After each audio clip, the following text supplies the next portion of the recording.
Mr. Jax Taylor, where does one begin? Listen, we cover it all with Jax. We sat down with Jax. I find this conversation and all the parts there too so interesting. We sat down with Jax basically before the Valley was announced. He was talking about a show he was pitching. I was like, yeah, right, Jax. We all pitch a show, right?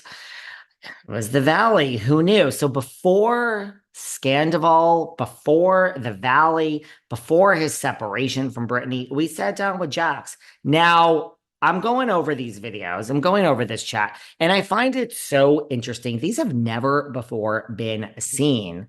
Well, we're going to share these with you. I find it so interesting looking back because I mean, I also don't think the Valley, no shade, would have been greenlit if it wasn't for Scandival. I've said that before. So this was before all of that. So when Jax was talking about the show he was pitching, I was like, yeah, right.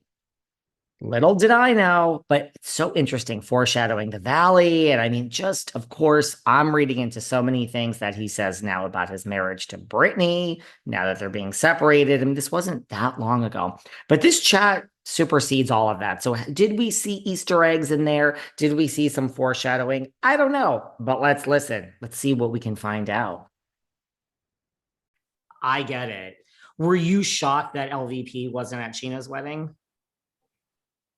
No, no. I know there was some changes. I don't know everything, but I know there was some changes um, in people's roles in the show this year, where people got pay grades, people got degraded. I know there was a lot of movement in the show as far as cast members because the ratings were low, so they probably lost a lot of money. So they had to, okay, what works, what doesn't work. So I think, and Sheena's been a part of the show for so long, and she's had her wedding on there once already.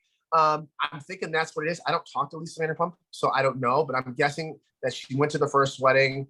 She threw her a party, right? I think she threw her a party before her wedding at her house. I think she Yeah. did.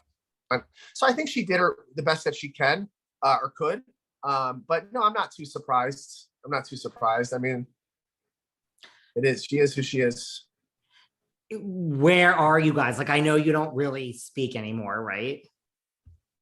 No, I mean, again, I don't really have any ill will to say about Lisa Vanderpump. She was nice to us when we were on the show, and that's it. So I haven't really spoken to her. She sent me a gift. Oh, the last time, you know what? No, I did a podcast.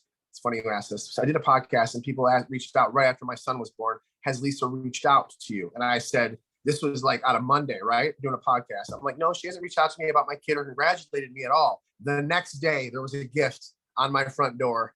So I think when you call her out on it, then she's like, oh, I better do this to save face. That's what I think.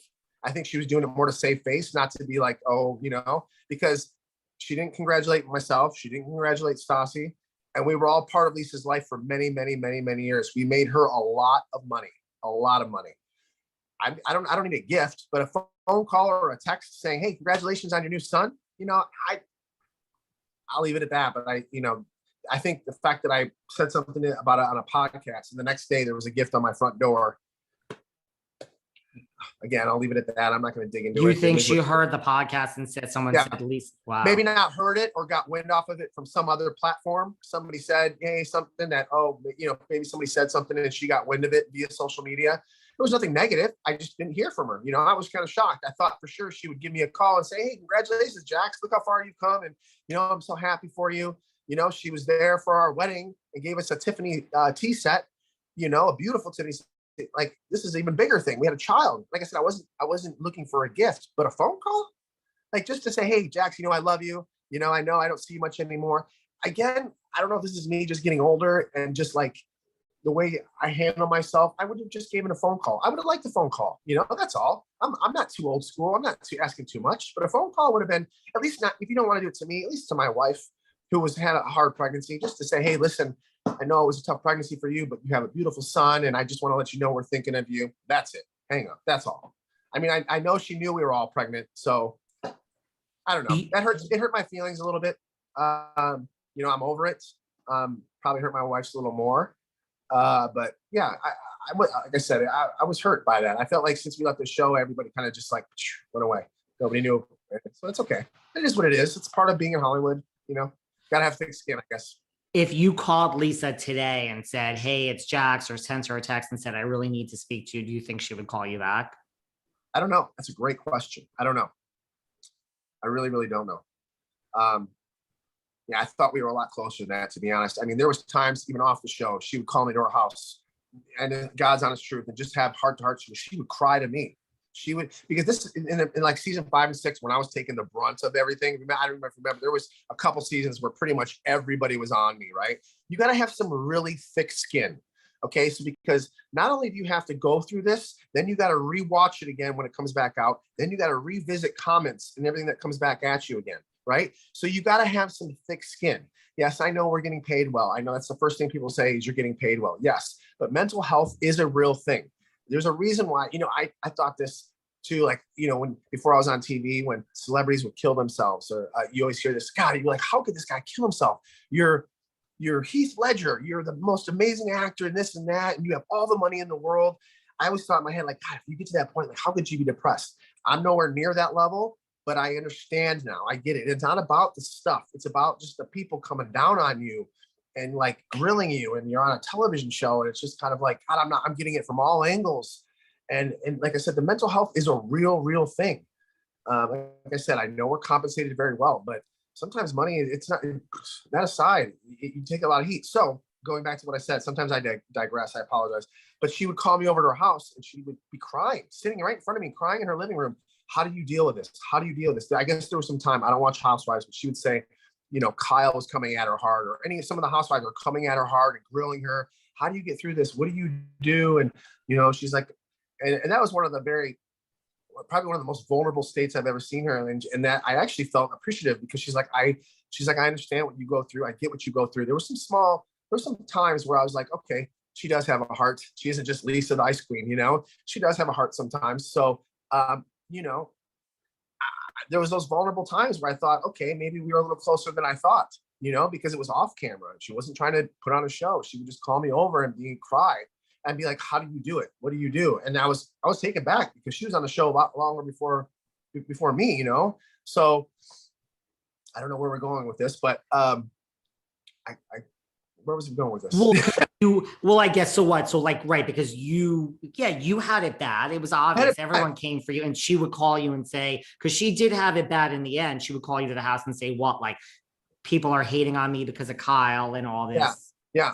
And yeah, she would call me over, and I'd be like, Lisa, I just try to, sometimes it's tough. Can't dive into social media. I can't just think about that. I just got to do what's best for me, and, just make sure that I'm doing right by me. I know they're coming at you, but, we're making a television show, and, they're going to do what they're going to do, and they're going to put on the show what they're going to put on the show. It's tough because you don't have control. When you're working for when you're not a producer and you're working for a network, you don't have any control. So in the back of your head, you got to be mindful of what you're saying. It's tough to do, especially when you're in the heat of the moment and they're coming at you all forces and screaming and yelling. And sometimes you slip and say something that you probably shouldn't say, but it's tough because you got in the back of your head, you got to realize, like, in 6 months, this is going to be on TV. So how I fight right now I got to be smart. So not only are you in the heat of the moments, but you got to remember that whatever you say is going to live with you. So it's tough. It's really hard. And I think when you're getting it from all angles, sometimes you just kind of want to be like, okay, I throw up the towel. We got to step back for a minute. Sometimes you got to cry. Sometimes you got to walk off set, like on reunions. You see people walk off set. People do that because they got to gather their thoughts, because they probably want to say something you're not supposed to, but you got to realize, keep your composure. Let's not fly off the handle, or we're going to look like an idiot in 6 months, with all the social media places are going to go crazy on us. And they have to understand too, I'm going to get into something else real quick. When I went crazy all those years, there was times where I flew off the handle and everyone's like, Jax, you're the craziest person ever. You have to understand that we film a 45-minute show. We start filming at 9 in the morning and don't film at 9 at night, right? So they film all day. And if they're filming an argument, say for instance, I was having an argument with Tom Sandoval, perfect example. They would film the whole argument. They never saw how the argument started or how it ended. They would just pick up the 20 seconds where I was, rah! And then people are like, Jax is crazy. Well, you didn't see how the fight started. You didn't see how it ended. The camera just got the 20 seconds where they caught me at my peak. And then they put that on there, and then I'm labeled as the crazy person. That's not fair, but it also, our show is 45 minutes long. They don't have the luxury of putting an hour and a half long Jax and Tom fight on there. So people can't be like, well, Jax did get mad because he said this. This is why. They didn't connect the dots. They just saw me coming after commercial break.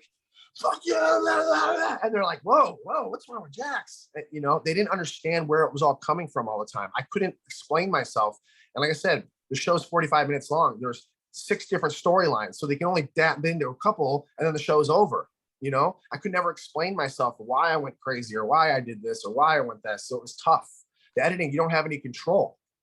You have no control. And right. And I think also your point with Lisa too was like, because she would call you over and you said she cried to you, like you thought it was a legitimate friendship, I guess. Yeah. And that's kind of when I was like, okay, she does care about me, you know, she does, you know, and she does respect our friendship. And like I said, if she was to call tomorrow, that would be great. But I don't really think there's a reason for her to call me anymore. But you know, I'm a different person now. So I don't really have any hate in my heart for anybody anymore. Life is too short. If you don't want to be friends, that's fine. But I don't really have the aggressive Jax Taylor doesn't exist anymore. That guy's gone. There's a new me now. It's more fun. I'm a more funny guy watching me make my mistakes and stuff, but there's no more aggression in me anymore. I just don't have the time or the mental capacity to take any of that anymore. I had to take that part of me and move on from it. You know what I'm saying? And having a child and getting married, I don't have the time for that kind of stuff anymore. I just don't.